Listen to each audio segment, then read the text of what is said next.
다 같이 일어나셔서 사도행전 오늘 12장 1절에서 5절 말씀 보도록 하겠습니다. 사도행전 12장 1절에서 5절입니다. 1절. 한편 그 무렵에 헤롯 왕이 교회에서 몇 사람을 괴롭히려고 자기 손을 뻗쳐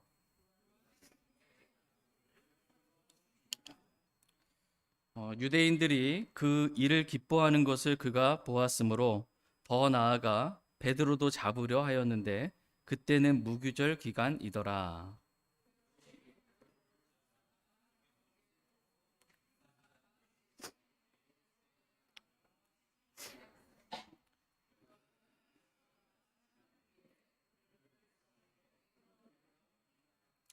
이런 까닭으로 베드로는 감옥에 갇혔으나 교회는 그를 위해 끊임없이 하나님께 기도하더라. 아멘. 잠시 말씀을 위해 제가 기도하겠습니다. 오늘 말씀의 제목은 교회가 탄압당할 때 교회가 해야 할 일입니다. 교회가 탄압당할 때 교회가 해야 할 일이라는 제목으로 하나의 말씀 전하는 시간 갖도록 하겠습니다. 오늘 본문 말씀인 이 사도행전 12장 1절 말씀 위에 보시면 소제목이 있습니다. 말씀의 소제목이 뭐라고 되어 있어요? 헤롯이 교회를 탄압함. 헤롯이 교회를 탄압함이라고 되어 있습니다. 헤롯 왕이 지금 교회를 탄압한 것입니다. 여러분 성경 이렇게 쭉 통독하면서 읽다 보면 헤롯이 많이 등장합니다. 여기도 헤롯 나오고 저기도 헤롯 나오고.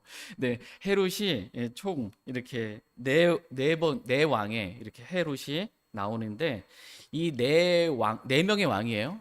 헤롯이라고 성경은 하나 이렇게 돼 있어도 각각 다른 네 명의 왕들이 나옵니다. 그래서 이 헤롯 왕조라고 말합니다. 이들은 지금 로마의 식민지잖아요. 로마 황제로부터 권력을 위임받아서 로마의 식민지인 유대 땅을 다스리는 이 왕들입니다. 첫 번째 왕은 헤롯 대왕으로 갈릴리의 첫 번째 총독입니다.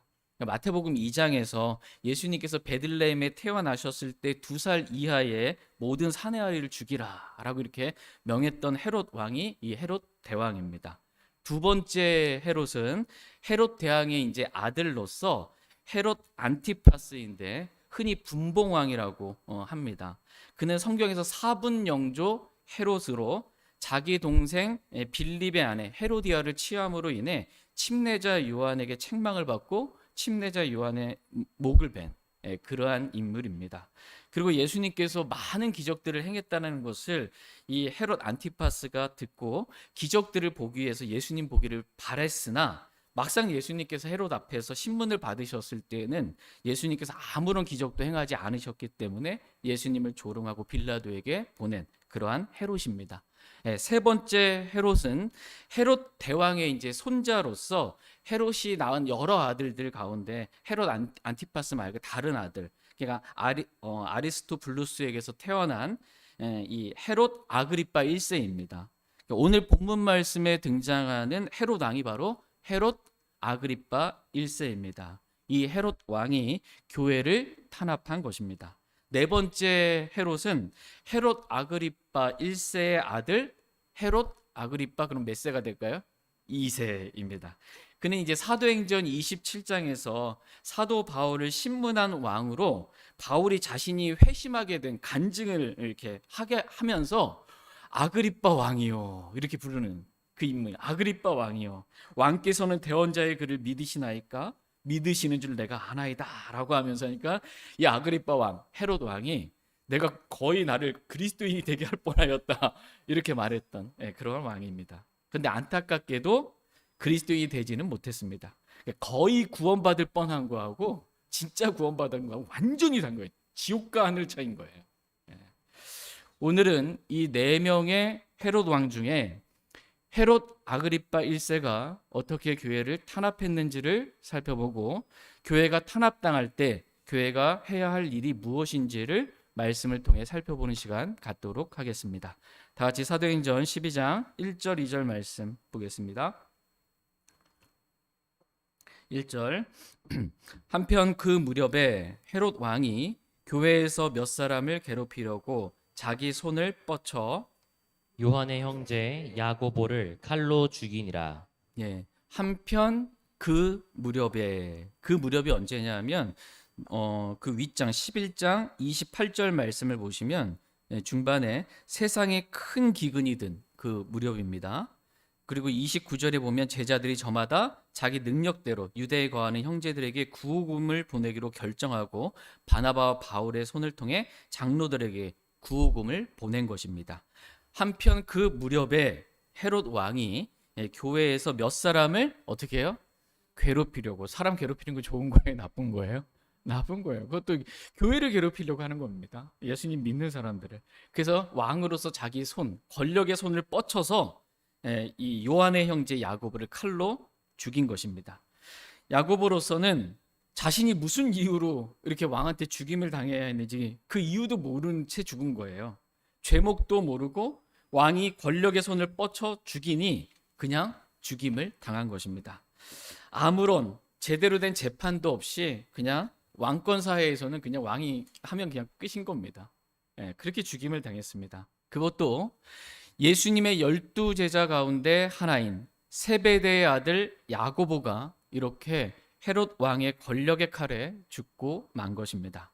잠시 야고보에 대해서 말씀을 살펴보겠습니다. 다 같이 마태복음 4장 21절 22절 말씀 보겠습니다. 마태복음 4장 21절 22절입니다. 21절 마태복음 4장 21절 그분께서 거기서 더 가시다가 다른 두 형제 곧 세베대 아들 야고보와 그의 형제 요한이 자기들의 아버지 세베대와 함께 배 안에서 자기들의 그물들을 고치고 있는 것을 보시고 그들을 부르시니 그들이 즉시 배와 자기들의 아버지를 버려두고 그분을 따르니라. 아멘. 예수님께서 먼저 베드로와 안드레를 그 위에서 부르셨고요. 이제 거기서 더 가시다가 다른 두 형제, 곧 세베대 아들 누구요? 야고보와 그의 형제 요한을 부르신 것입니다. 부르심을 받았을 때 야고보와 요한은 아버지 세베대와 함께 배 안에서 그물을 고치고 있었습니다. 효자였던 것 같아요. 아버지를 도와서 같이 함께 가업을 이어나가면서 이렇게 했던. 근데 야고보는 어부로서 아버지와 함께 열심히 일하고 있는 중에 하나님으로부터 예수님으로부터 부름을 받은 것입니다. 그랬더니 야고보와 요한이 제가 지금 할 일이 있어서 못 가겠습니다. 주님 못 쫓아가겠습니다. 이게 아니고 즉시 배와 자기들의 아버지를 버려두고 예수님을 따른 것입니다. 주저함 없이 예수님께서 부르시기만 한다면 모든 것을 버리고 다 주님을 따른 귀한 형제가 바로 이 야고보입니다. 저와 여러분들도 야고보와 요한과 같이 예수님께서 부르실 때 주저함 없이 모든 것을 다 버려두고 즉시 주님을 따르길 원합니다. 마가복음 3장에 보면 예수님께서 야고보와 요한에게 보아너게 즉 천둥의 아들들이라는 이름을 더해 주셨습니다. 예수님께서 야고보와 요한을 보니까 천둥의 아들들이라는 그 이름을 준 거예요. 천둥 같은 겁니다. 성경에 보면 천둥 소리가, 여러분 천둥 소리 들어본 적 있죠? 이 천둥 소리는 크고 두려운 하나님의 음성과 관련이 있는데 아마도 이 야고보와 요한이 하나님의 말씀을 전하는 데 있어서 그 음성이 천둥과 같이 크고 담대하게 하나님의 말씀을 전하지 않았나라는 그런 생각을 갖게 합니다. 그리고 야고보와 요한이 이제 예수님께 나와서 예수님께서 영광 가운데 계실 때 우리가 하나는 예수님의 오른쪽에 다른 하나는 예수님의 왼쪽에 앉는 것을 허락해 달라고 어머니도 같이 데리고 와가지고 같이 이렇게 요청한 적이 있습니다. 한 자리 차지하고 싶은 그러한 마음도 좀 있었을 거긴 했고요. 제자들이 그 소리를 듣고 분개했다 막 이렇게 하는데 서로 높아지려는 마음이 좀 있었겠으나 그래도 예수님과 어쨌든 양 옆에 가까이 좀 주님을 섬기고 싶었던 그러한 마음이 좀 강했던 것 같습니다. 천둥과도 같이 좀 물러남 없이 그냥 충직하게 그렇게 담대하게 주님을 따랐던 귀한 형제, 귀한 사도가 바로 야고보입니다. 그래서 그 12제자 중에 수제자 3명 부르면 베드로, 야고보, 요한. 이 야고보, 요한, 이 세베대 아들 야고보예요. 이 셋을 부릅니다. 그래서 예수님께서 변화산이라고 그러죠. 높은 산으로 이렇게 올라가서 예수님께서 그 해같이 또 흰 옷을 입으시면서 재림하실 때, 만왕의 왕으로서 재림하실 때 그러한 모습으로 변모되시는 것을 이 야고보에게, 베드로, 야고보, 요한에게 이렇게 보여주셨습니다. 그래서 베드로도 하나님의 말씀을 기록을 했잖아요. 베드로 전서, 베드로 후서를 기록했고, 그 다음에 요한도 요한복음, 요한 1, 2, 3서, 요한 계시록을 기록했어요. 이 야고보도 뭐 하나 기록을 해야 되지 않을까? 야고보서를 이렇게 기록을 했습니다. 근데 보통 일반 다른 분들, 많은 분들은 야고보서가 주의 형제 야고보가 기록을 했다, 이렇게 이제 말하는데, 야고보서가 가장 빨리 기록이 됐거든요. 야고보가 순교하기 전에, 지금 이제 세베대 아들 야고보가 순교하기 전에 이제 야고보서를 기록했다면, 야고보서에 보면 예수 그리스도의 종 야고보는 이라고 말하거든요. 보통 주의 형제, 예수님의 형제는 주의 형제라고 이렇게 나누는데, 베드로도 예수 그리스도의 종이라고 말하고, 요한도 예수 그리스도의 종이라고 말하고, 야고보도 예수 그리스도의 종 야고보는 이라고 야고보서를 시작합니다. 그것으로 보아 야고보서의 저자는 이 12제자 세베대의 아들 가운데 야고보다라는 것을 알 수 있습니다. 이렇게 하나님께 정말 귀하게 쓰임 받았던 귀한 형제 야고보가 지금 헤롯 왕이 교회에서 몇 사람을 괴롭히려고, 일부러 괴롭히려고 자기 손을 뻗쳐 권력의 칼로 이 야고보를 죽인 것입니다. 헤롯 왕은 교회를 괴롭히는 것을 전혀 두려워하지 않았습니다. 자기 정치적인 유익을 위해 교회를 탄압하기를 두려워하지 않았던 것입니다. 자신이 로마 황제로부터 위임받은 권력이 있잖아요. 그러니까 자기보다 더 높은 황제가 있단 말이에요, 로마에. 자기는 여기에 로마의 식민지 가운데 유대 땅 일부분만 분봉왕으로 말하자면 다스리는 거란 말이에요. 그러니까는 잘 보여야 되는 겁니다. 유대 땅에 다스리면서 유대인들이 백성이잖아요. 유대인들에게 환심을 사야 되잖아요. 유대인들이 무리를 일으키지 않게 잘 통치를 해야 계속해서 권력을 이 헤롯 왕가가 유지할 수 있기 때문에 유대인들이 환심을 살 수 있는 게 뭔가, 교회를 탄압하는 것이었습니다. 정치적으로 그걸 잘 이용했던 것입니다. 그래서 야고보를 죽이고, 더 나아가 유대인들이 야고보를 죽인 것을 기뻐한 걸 보고 베드로도 잡아서 이제 죽이려고 한 것입니다. 다 같이 사도행전 12장 3절 말씀 보겠습니다. 사도행전 12장 3절입니다. 같이 읽겠습니다. 시작. 유대인들이 그 일을 기뻐하는 것을 그가 보았으므로 더 나아가 베드로도 잡으려 하였는데 그때는 무교절 기간이더라. 유대인들이 그 일을 기뻐하는 것을 그가 보았으므로라고 말씀하고 있습니다. 유대인들은 자신들이, 유대인들의 입장에서 지금 유대 땅에서 예수라는 이 사람이잖아요. 예수, 그죠? 예수라는 그 사람을 하나님으로 믿는 그 신흥 이단, 이 종교 기독교가 지금 막 이 예루살렘 유대 땅에서 막 지금 흥황해 가고 있는 거예요. 그래서 스데반을 돌로 이렇게 유대인들이 쳐서 죽이고, 사울을 통해 멀리 다마스커스까지 가서 예수님을 믿는 자들을 잡아 감옥에 가두고 재산을 몰수하고 죽이려고 하는 그런 일들까지 한 것입니다. 그런데 자신들을 다스리는 이 헤롯 왕이 나서서 이제 예수라는 사람의 수제자 가운데 하나인 이 야고보를 칼로 죽이니 유대인들이 얼마나 기뻤겠습니까? 이들 신흥 종교 이단 종교 이 기독교를 좀 말살하고 싶었는데, 근데 우리의 힘으로는 안 됐는데 이 헤롯 왕이 그렇게 야고보를 죽여주니까 좋았던 것입니다. 유대인들은 종교적인 이유로 교회를 탄압하고, 헤롯 왕은 정치적인 이유로 교회를 탄압한 것입니다. 그 밖에 무슨 이유로든 교회를 탄압하는 것, 이것에 대해 성경은 다음과 같이 말씀하고 계십니다. 다 같이 사도행전 9장 1절에서 5절 말씀 보겠습니다. 사도행전 9장 1절에서 5절입니다. 1절.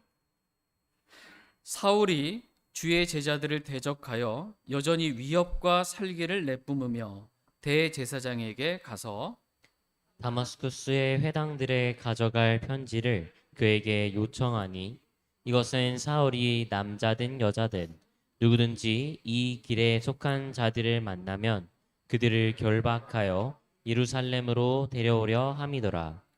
그가 길을 가다가 다마스커스에 가까이 왔을 때 갑자기 하늘로부터 빛이 나타나 그를 둘러 비추더라. 그가 땅에 쓰러져 들으니 한 음성이 그에게 이르시되 사울아 사울아 어찌하여 내가 나를 핍박하느냐 하심으로 그가 이르되 주여 누구시니까 하매 주께서 이르시되 나는 내가 핍박하는 예수라 가시체를 걷어차기가 내게 고생이라 하심으로. 예.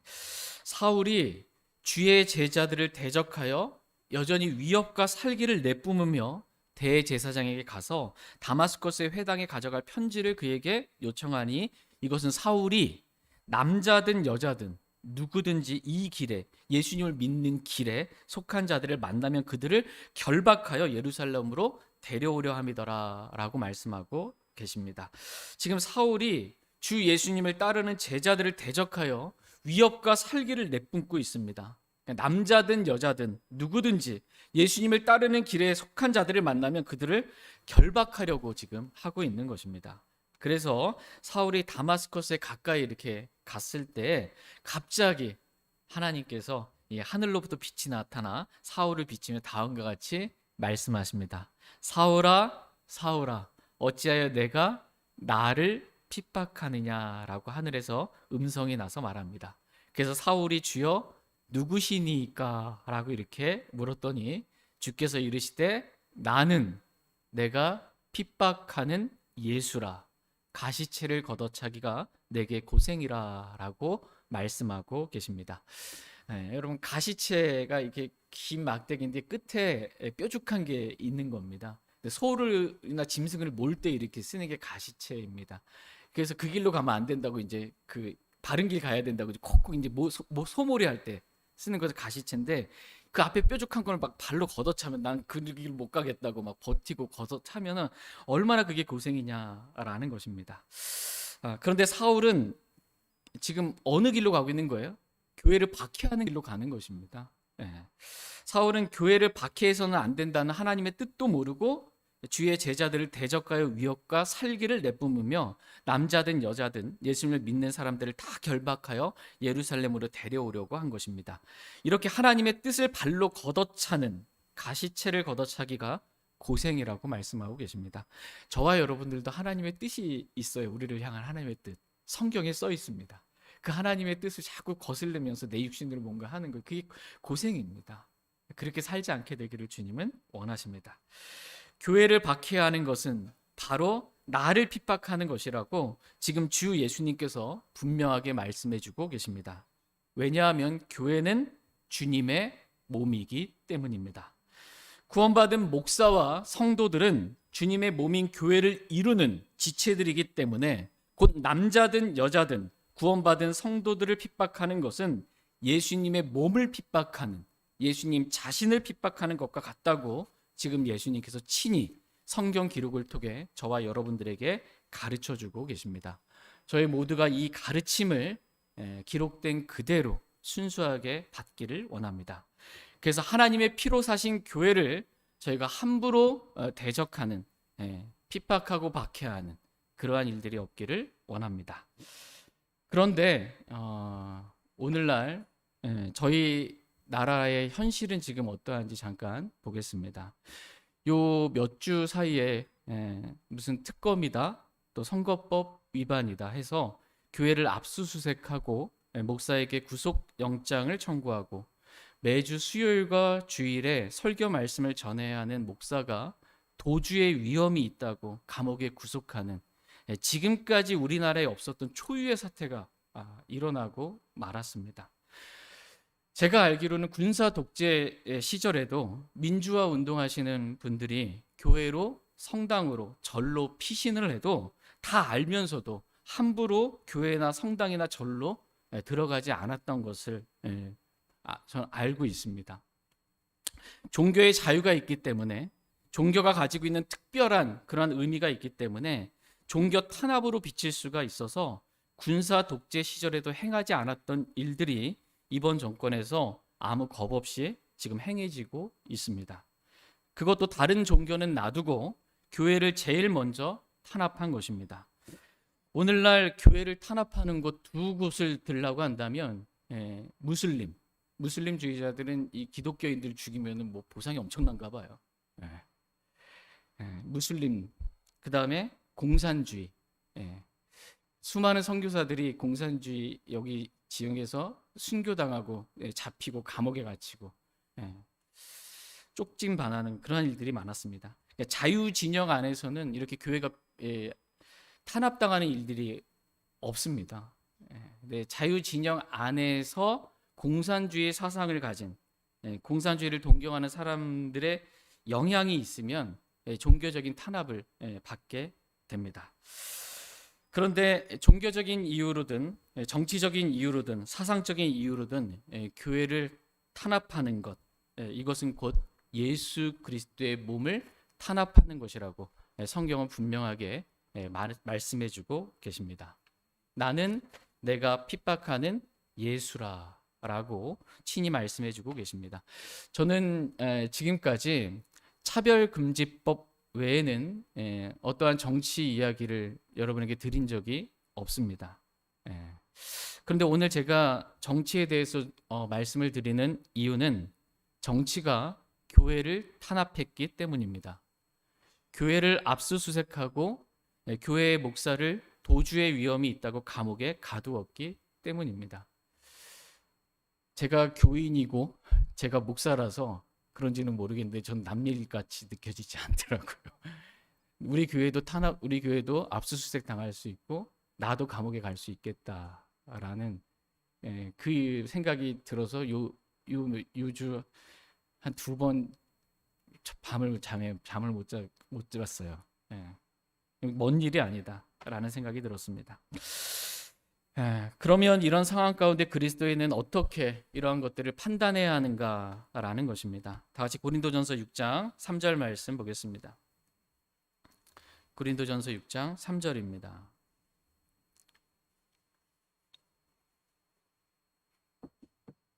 고린도전서 6장 3절 같이 읽겠습니다. 시작. 우리가 천사들을 판단할 것을 너희가 알지 못하느냐? 그러하거든 이 세상 삶에 속한 일들은 얼마나 더 많이 판단하겠느냐? 우리가 천사들을 판단할 것을 너희가 알지 못하느냐? 그러하거든 이 세상 삶에 속한 일들은 얼마나 더 많이 판단하겠느냐라고 말씀해주고 계십니다. 지금 성경은 그리스도인에게 이 세상 삶에 속한 일들을 판단하라고 말씀하고 계십니까? 아니면 판단하지 말라고 말씀하고 계십니까? 판단하라고 성경은 말씀하고 계십니다. 그것도 얼마나 더 많이 판단하겠느냐라고 말씀하십니다. 그런데 이 세상 삶에 속한 일들 가운데 하나가 정치입니다. 그것도 이 세상 삶을 사는데 밀접하게 관련이 있는 것이 정치입니다. 그러니까 어떠한 정치를 하느냐에 따라 서민들의 민생의 삶이 달라진다고 그러잖아요. 민생의 삶이 달라집니다. 근데 이 서민 민생의 삶뿐만 아니라 어떠한 정치를 하느냐에 따라 그리스도인의 삶, 저와 여러분의 삶도 달라집니다. 자유민주주의 정치를 하는 곳에서 그리스도인은 자유롭게 교회를 다니며 성경을 읽고 복음을 전하고 기도하며 내가 믿는 믿음을 자유롭게 전하고 말할 수가 있습니다. 그래도 어떠한 제재를 받지 않습니다.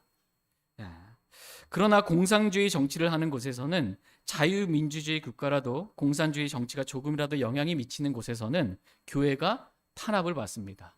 내가 믿는 것을 말할 수가 없습니다. 요즘 검찰 개혁을 한다고 합니다. 그래서 검찰청을 없애고 새로운 사법체계를 만든다고 합니다. 그런데 그 사법체계가 99%도 아니고 100% 중국 공산당의 사법체계와 일치한다고 합니다. 제가 정치를 공부한 것이 아니기 때문에 잘은 모르지만 공산주의 정치를 공부한 분이 새로 바뀌게 될 사법체계가 중국 공산당과 이 당이 모든 것을 장악하는 100% 일치한다고 합니다. 그러면 교회는 어떻게 되는 것입니까?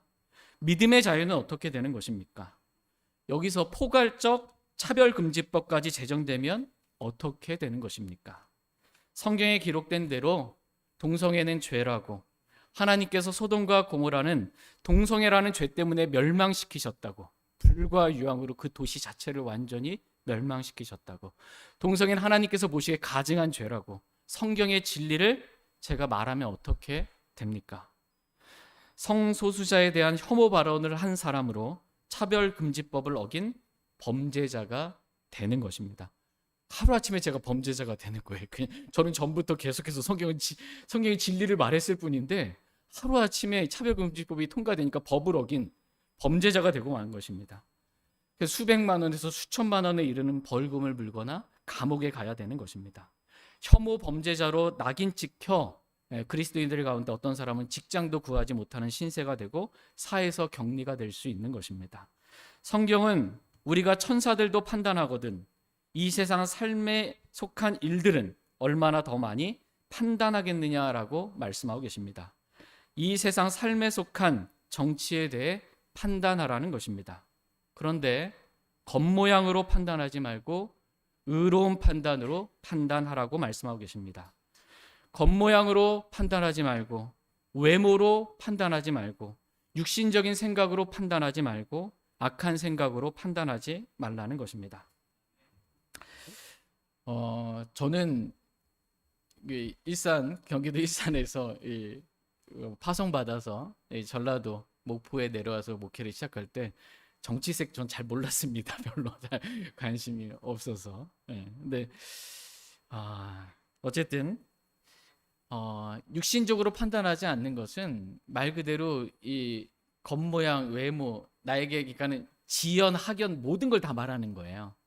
그러니까 나는 전라도에서 태어나 전라도에서 자랐기 때문에, 나는 김대중 대통령을 좋아하고 더불어민주당을 지지하기 때문에 라는 그러한 겉모양으로 판단하지 말고 그런 모든 것들은 일단 다 내려놔보고 의로운 판단으로 하나님의 말씀으로 현 상황을 판단해 보라고 말씀하고 계십니다.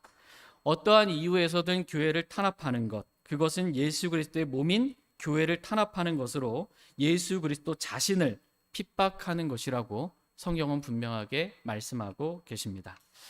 저희도 성경의 판단과 같이 의로운 판단으로 성경과 동일한 판단을 할 수 있기를 원합니다. 그렇다면 교회가 탄압당할 때 교회가 해야 할 일은 무엇인지 말씀을 살펴보도록 하겠습니다. 다 같이 사도행전 12장 4절 5절 말씀 보겠습니다.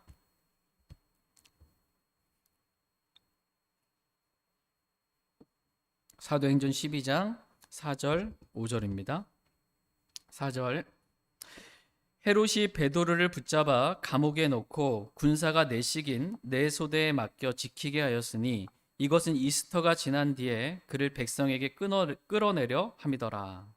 이런 까닭으로 베드로는 감옥에 갇혔으나 교회는 그를 위해 끊임없이 하나님께 기도하더라. 아멘. 헤롯 왕이 야고보를 칼로 죽인 것을 유대인들이 기뻐하는 것을 보고 헤롯이 베드로도 붙잡아 죽이려고 감옥에 가두었습니다. 3절 끝부분에 보니까 그때는 무슨 기간이래요? 무교절 기간이더라. 이렇게 말씀하고 계십니다. 여러분 6월절 들어보셨죠? 출애굽할 때 이게 패스오버, 넘난절이라고 이렇게 말하는. 근데 그 피를 볼 때 내가 너를 넘어가리라.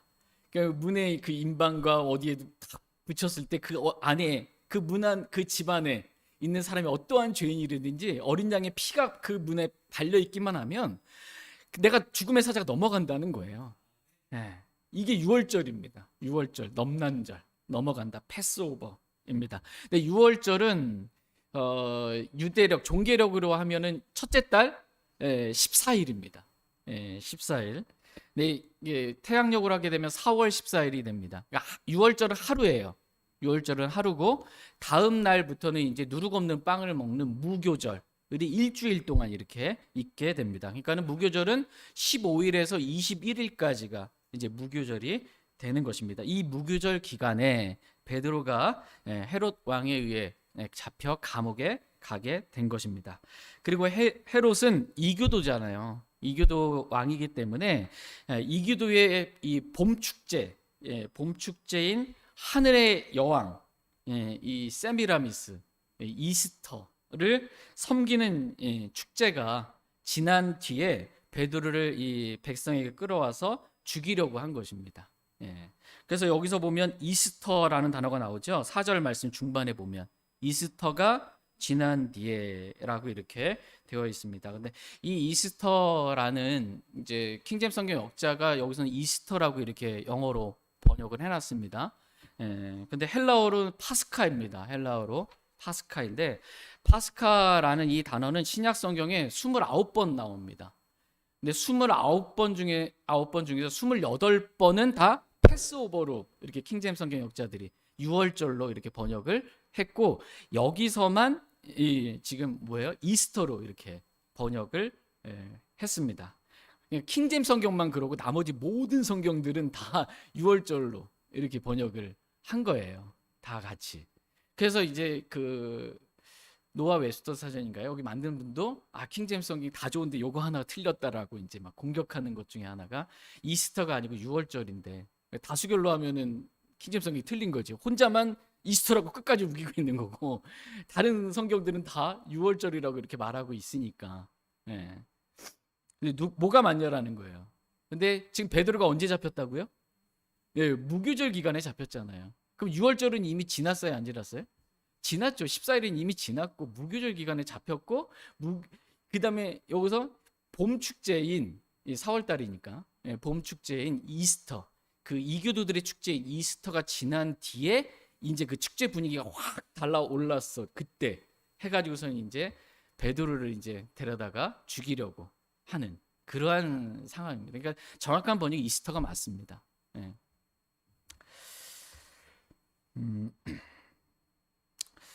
헤롯 왕이 자신의 정치적인 기반을 위해 지지층들인 유대인들을 다독이기 위해 유대인들에게 또 한 번의 기쁨을 주고자 해서 이스터가 지난 뒤에 베드로를 죽이고자 했던 것입니다. 이런 까닭으로 베드로는 감옥에 갇혔으나 교회는 그를 위해 끊임없이 하나님께 기도하더라라고 성경은 말씀해주고 계십니다. 그러니까 교회가 탄압당할 때 교회가 해야 할 일, 첫 번째는 기도입니다. 교회는 탄압당하는 자를 위해 끊임없이 하나님께 기도해야 한다고 말씀해주고 계십니다. 그 탄압에서 풀려나도록 기도해야 한다는 것입니다. 두 번째 기도 제목은 탄압하는 자들을 위해서 기도하라는 것입니다. 다 같이 디모데전서 2장 1절에서 4절 말씀 보겠습니다. 디모데전서 2장 1절에서 4절입니다.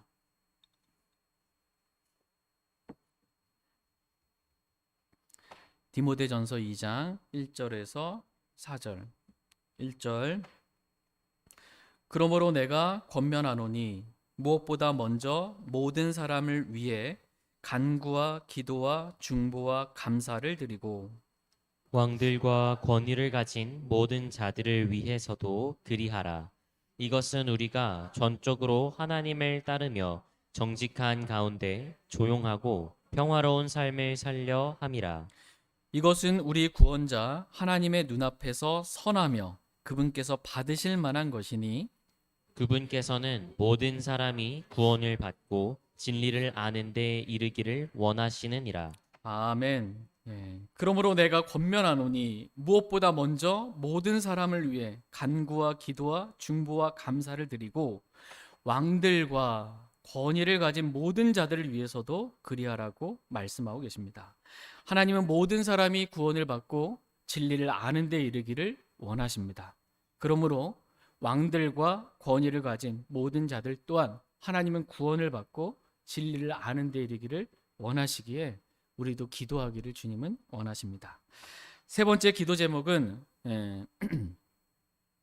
2절 중반에 보시면 이것은 우리가 전적으로 하나님을 따르며 정직한 가운데 조용하고 평화로운 삶을 살려 함이라라고 말씀하고 계십니다. 그러니까 우리가 교회가 탄압당할 때 기도 제목 가운데 하나가 우리가 전적으로 제가 전적으로 하나님을 따르면서 정직한 가운데 평화로운 삶을 살 수 있도록 주님께서 그렇게 안정시켜 주십시오라고 이렇게 기도하라는 것입니다. 우리 교회까지, 우리 목사님에게까지 이러한 탄압이 오지 않도록 그렇게 기도하라는 것입니다. 저희 모두가 하나님의 말씀에 따라 이와 같이 기도하는 삶을 살길 원합니다. 두 번째, 교회가 탄압당할 때 교회가 해야 할 일은 담대히 말씀을 선포하라는 것입니다. 다 같이 사도행전 8장 1절에서 4절 말씀 보겠습니다. 사도행전 8장 1절에서 4절입니다. 사도행전 8장 1절에서 4절 말씀. 사울이 그의 죽음에 동의하더라. 그때에 예루살렘에 있는 교회를 대적하는 큰 핍박이 있어 사도들 외에는 그들이 다 유대와 사마리아의 전 지역들로 널리 흩어졌으며 독실한 사람들이 스데반을 옮겨 장사하고 그를 위해 크게 애도하였더라. 사울에 대해 말하자면 그가 교회를 크게 파괴하고 집마다 들어가 남자들과 여자들을 끌어다가 감옥에 넘겨주었더라.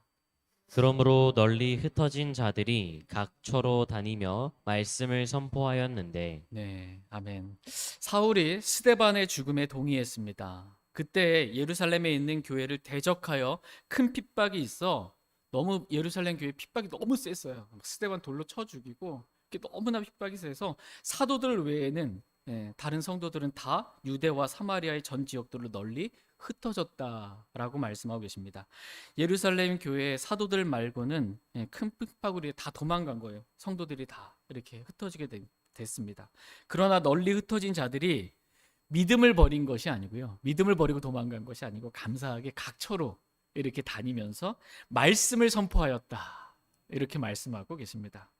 도리어 하나님께서 이러한 교회의 핍박을 통해서 선이 되게 하셔서 그들이 가는 곳마다 복음이 선포되게 하신 것입니다.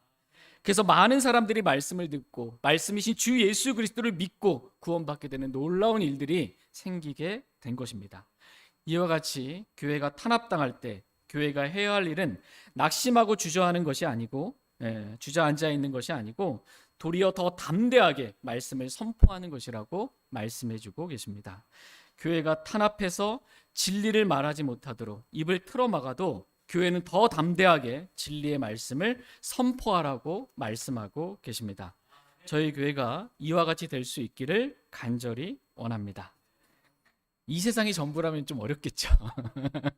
이 세상이 전부라면은 핍박받고 고난받고 감옥 죽임당하고 그런데 이 세상이 전부가 아니라 잠시 잠깐 고난받고 하늘에서 그리스도께서 주신 영원한 영광의 보상 그걸 받게 되는 것입니다.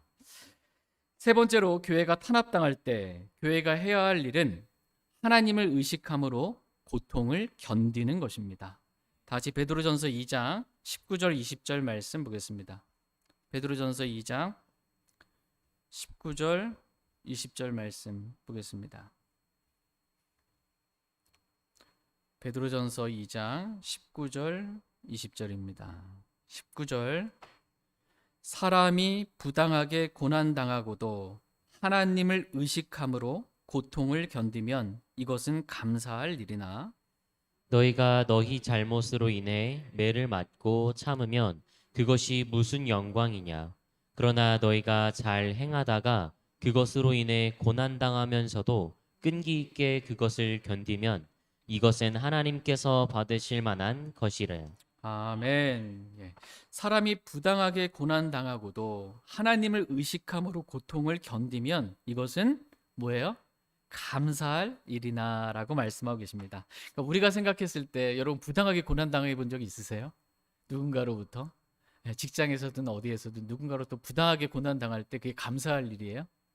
억울한 일이거든요. 억울하고 분해가지고 잠도 안 올 만한 그러한 일 같은데 지금 부당하게 고난을 당해도 그래서 억울한 일이 아니고 성경은 뭐래요? 감사할 일이다. 이렇게 말씀해주고 계십니다. 이유는 그 억울한 일이 왜 감사할 일이 됐냐라고 하는 이유는 중간에 하나님을 의식함이 있었기 때문입니다. 그리스도인은 하나님을 의식하는 사람들입니다.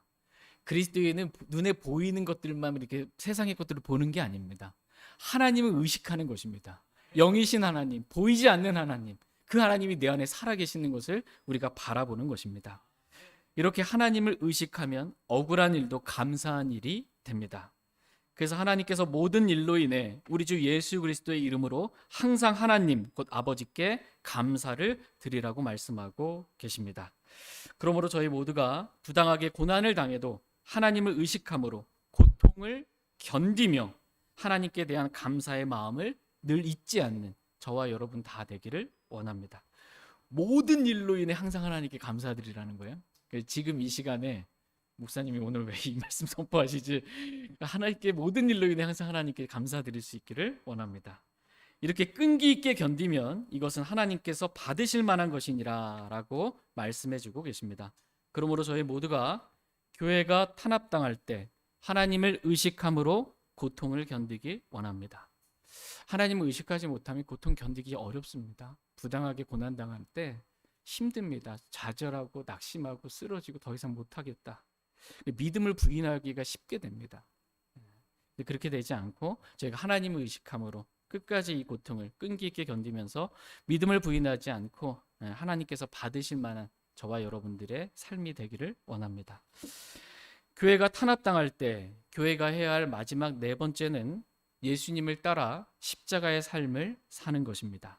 다 같이 베드로전서 2장 21절에서 25절 말씀까지 보겠습니다. 베드로전서 2장 21절에서 25절입니다. 21절. 바로 그 일을 위해 너희가 부르심을 받았나니 그리스도께서도 우리를 위해 고난을 당하심으로 우리에게 본을 남기사 너희가 자신의 발자취를 따라오게 하셨느니라. 그분께서는 죄를 짓지 아니하시고 입에 교활함도 없으셨으며 욕을 당하시되 맞대어 욕하지 아니하시고 고난을 당하시되 위협하지 아니하셨으며 오히려 의롭게 심판하시는 분께 자신을 맡기시고 자신의 몸으로 우리 죄들을 지셨으니 이것은 죄들을 향해 죽은 우리가 의를 향하게 살게 하려 하심이라. 그분께서 채찍에 맞음으로 너희가 고침을 받았나니 너희가 전에는 길 잃은 양 같았으나 지금은 너희 혼의 목자요 감독이신 분께 돌아왔느니라. 아멘. 너희가 전에는 길 잃은 양 같았으나 지금은 너희 혼의 목자요 감독이신 분께 돌아왔느니라. 이렇게 말씀하십니다. 주님께 돌아오는 것, 우리 혼의 목자이고 우리를 감독하신 주님께 돌아오는 것, 주님과 멀어지지 않는 것, 이것이 중요합니다. 21절에 보면 바로 그 일을 위해 너희가 부르심을 받았나니 그리스도께서도 우리를 위해 고난을 당하심으로 그 우리에게 본을 남기사 너희가 자신의 발자취를 따라오게 하셨느니라. 이렇게 말씀하고 계십니다. 그리스도께서도 우리를 위해 뭘 당하셨대요? 고난을 당하셨습니다. 십자가에 죽기까지 예수 그리스도께서 고난을 당하셨습니다. 제대로 된 재판이 아닌 거짓 증인들에 의해 조작된 형식적인 불의한 재판만 받으신 채 부당한 판결에 의해 우리 주 예수 그리스도께서 십자가의 죽음이라는 고난을 당하셨습니다. 그런데 예수님께서는 얼마나 부당한 걸 대우를 받으셨어요. 부당한 고난 받으셨어요. 그런데 주님께서는 본을 보이셨어요. 너희가 부당한 고난을 당할 때 어떻게 해야 하는가? 예수님께서는 욕을 당하실 때 맞대어 욕하지 아니하시고 고난을 당하실 때 위협하지 아니하셨으며 오히려 의롭게 심판하시는 분께 자신을 맡기시고 친히 나무에 달려 자신의 몸으로 우리의 죄들을 지셨습니다. 그리스도께서 우리에게 이러한 본을 남기사 우리로 하여금 자신의 발자취를 따라오게 하셨습니다. 초대교회 때부터 이 정치적인 이유로 헤롯 왕에 의해 종교적인 이유로 유대인들로부터 그리고 정치와 탄압한 이 로마 카톨릭으로부터 마녀 사냥을 당하며 무슬림과 공산주의자들에 의해 교회가 탄압을 받고 수많은 그리스도인들이 감옥에 갇히고 순교하는 일들이 교회 역사 가운데 초대교회 때부터 지금까지 이어져 내려오고 있습니다. 그럼에도 불구하고 욕을 당하되 맞대어 욕하지 아니하고 고난을 당하되 위협하지 아니하며 믿음을 부인하지 아니하고 순교자들이 다 순교를 당했습니다. 어린 양 앞에서 털 깎는 자 앞에서 어린 양 같이 그렇게 잠잠히 그냥 순교 당한 것입니다. 이것이 예수님께서 우리들에게 보이신 십자가의 길입니다. 저희 모두가 육신적인 생각 가운데 육신을 따라 사는 삶이 아니라 어떠한 상황 가운데서도 믿음을 부인하지 않고 성령을 따라 사는 십자가의 삶을 살기 원합니다. 하나님께서 친히 자신의 피로 사신 교회를 지키시고 보호해 주시길 간절히 원합니다. 다 같이 에베소서 1장 23절 말씀 읽고 오늘 말씀 마치도록 하겠습니다. 에베소서 1장 23절입니다. 에베소서 1장 23절 같이 읽겠습니다. 시작. 교회는 그분의 몸이니 곧 모든 것 안에서 모든 것을 충만하게 하시는 분의 충만이니라. 아멘. 교회는 그분의 몸이니라고 말씀해 주고 계십니다. 하나님은 교회가 예수 그리스도의 몸이라고 말씀하고 계십니다. 그러므로 교회를 탄압하는 것은 곧 예수 그리스도의 몸을 탄압하는 것이라고 하나님은 말씀하십니다. 헤롯 왕은 정치적인 목적으로 야고보를 죽이고 베드로는 감옥에 가두었습니다. 그러나 교회는 끊임없이 기도했습니다. 그래서 결국 베드로는 여러분 내용 아시죠? 주의 천사가 옆구리 찔러가지고 자고 있는데 베드로가 내일이면 죽는 거거든요. 근데 잘 자고 있습니다. 근데 교회 성도들은 감옥 밖에서 이제 막 살려달라고 기도하고 있는 거예요. 깨워서. 하나님께서 그 기도를 들으시고 주의 천사의 손으로 다 감옥에 갇힌 사슬과 문들을 다 열게 하시고 베드로를 죽음으로부터 구출해 내셨습니다. 그리고 베드로는 두려워하지 아니하고 또 잡혀가는 거 아니야? 두려워하지 아니하고 또 담대히 언제 잡혀가더라도 진리의 말씀을 복음을 선포하며 살았습니다. 그러나 베드로를 탄압하고 박해했던 헤롯 왕은 왕복을 차려입고 백성들 앞에서 연설하다가 백성들이 그것은 신의 음성이요 사람의 음성이 아니라고 할 때 영광을 하나님께 돌리지 아니하므로 주의 천사가 그를 치니 헤롯 왕이 벌레들에 먹혀 숨을 거두게 되었다라고 말씀해 주고 계십니다. 모든 권력은 국민으로부터 오는 것이 아니고 모든 권력은 하나님으로부터 옵니다. 하나님은 누군가에게 권력을 주시기도 하시고 권력을 빼앗아 가시는 분이시기도 하십니다. 그러므로 하나님은 우리가 겸손하기를 원하십니다. 겸손하게 하나님과 동행하는 삶만 살기를 하나님은 원하십니다. 저희 모두가 교회가 탄압할 때 겸손하게 하나님 앞에 엎드려 끊임없이 기도하기 원합니다. 그리고 탄압에 굴하지 않고 담대하게 진리의 말씀을 선포하기 원합니다. 그리고 진리로 인해 고난당하는 것을 기뻐하며 하나님을 의식함으로 고통을 견디길 원합니다. 십자가에 죽기까지 견디기 원합니다. 그리고 예수님께서 보이신 십자가의 발자취를 따라 의롭게 심판하신 하나님께 우리 자신을 맡기고 십자가의 길로만 걸어가는 저와 여러분 다 되기를 간절히 원합니다. 조금이라도 육신적인 생각 가운데 육신을 따라 사는 그리스도인이 아니라 성령을 따라 사는 영적인 생각 가운데 생명과 화평을 누리며 성령님을 따라 사는 십자가의 길로만 걷는 저와 여러분 되기를 원합니다. 다 같이 일어나셔서 오늘 들으신 말씀 기억하시고 개인적으로 하나님 앞에 나아가 기도하는 시간 갖도록 하겠습니다.